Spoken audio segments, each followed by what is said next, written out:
Hey everyone, and welcome back to the channel. If you're short on time but need to catch up on the latest twists and turns in Westeros and beyond, you're in the right place. This episode of Game of Thrones takes us across multiple storylines, featuring shocking resurrections, dangerous secrets, brutal justice, and unexpected alliances. Grab a snack and let's dive into the action of Kissed by Fire. Things kick off. Beyond the wall, where Sandor the Hound Clegane is brought before the Brotherhood Without Banners for trial by combat against their leader, Beric Dondarrion. The Red Priest, Thoros of Myr, oversees the trial, praying to the Lord of Light. Despite Sandor's fear, Beric wields a flaming sword, and the fight is on. The Hound manages to overcome his fear and defeats Beric. But in a truly stunning moment, Thoros of Myr prays to the Lord of Light and resurrects Beric right in front of everyone, leaving Sandor visibly shaken and proving the power of this mysterious faith. Further north, Jon Snow continues his journey with the Free Folk. Tensions rise when Tormund questions Jon's loyalty, but Ygritte steps in to defuse the situation. Later, Jon and Ygritte find themselves alone in a cave.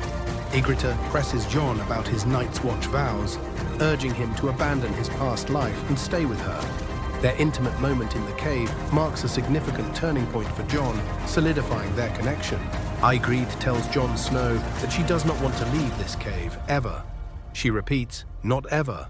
Meanwhile, in the Riverlands, we see a prisoner brought before Roose Bolton. They receive news from King's Landing about Stannis Baratheon's attack and also discuss the captured Jaime Lannister. Jaime is being sent to the Maester Qyburn to save his infected arm, though Bolton hints that Jaime's death wouldn't be a terrible outcome. Later, Arya Stark is still traveling with the Brotherhood. She encounters Polliver, one of the Lannister men who stole her sword needle, who is now planning to join the Brotherhood. Arya recounts names on her kill list, which now includes Polliver and even the Hound. The Hound, now traveling with Arya after the trial, reveals his plan to take her to Riverrun to trade her for ransom. He also explains to Arya that he has killed Beric Dondarrion multiple times and even shows her the scars from Beric's previous resurrections, highlighting the miraculous power at work. Speaking of Jaime, down in King's Landing, he endures Qyburn's gruesome attempts to save his arm by cutting away rotting flesh without pain relief. It's a painful process that underscores his vulnerability. Elsewhere, Cersei Lannister, ever the schemer, approaches Littlefinger asking him to investigate the loyalty of the increasingly powerful Tyrells, specifically mentioning Margaery. Across the city, Tyrion meets with Olenna Tyrell to negotiate the exorbitant costs of Joffrey and Margaery's wedding. Olenna, shrewd as ever, agrees to cover half the expenses, noting that such extravagance is needed to distract the common people. Political maneuvering continues as Sansa Stark talks with Littlefinger, who makes veiled promises about taking her away from King's Landing. In Highgarden, Littlefinger observes the handsome Loras Tyrell intimately with a squire. Olenna Tyrell reveals the Tyrell's secret plan to marry Sansa to Loras to Littlefinger. This news quickly reaches Tywin Lannister, who, in a shocking power play, declares that his children will marry for the good of the family. Cersei will marry Loras Tyrell, and Tyrion will marry Sansa Stark. Both siblings are horrified by their father's decree, but Tywin silences their protests, asserting his authority and the necessity of securing alliances to restore the Lannisters' power. Tywin's word is final, brutally reminding his children of his power and their duty. In the north, Robb Stark faces a difficult decision. Rickard Karstark murdered 2 innocent Lannister squires out of vengeance for his own sons.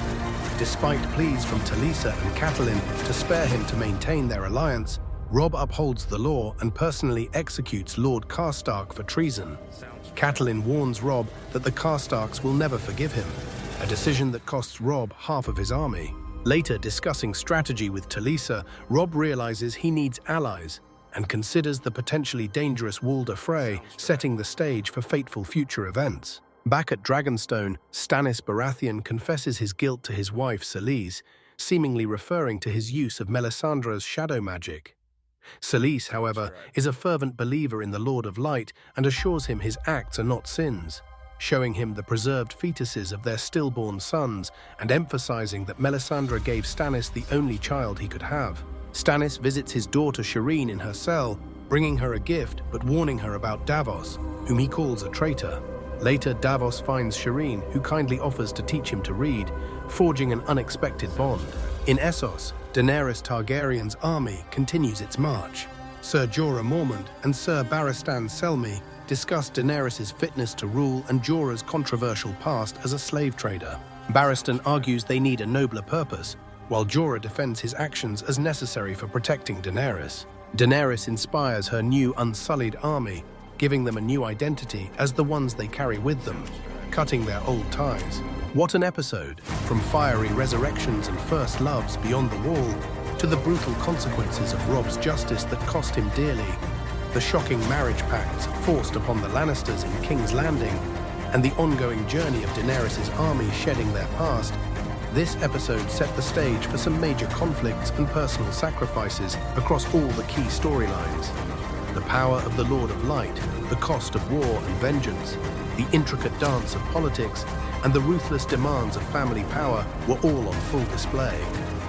Things are heating up across the map, and we can't wait to see what happens next.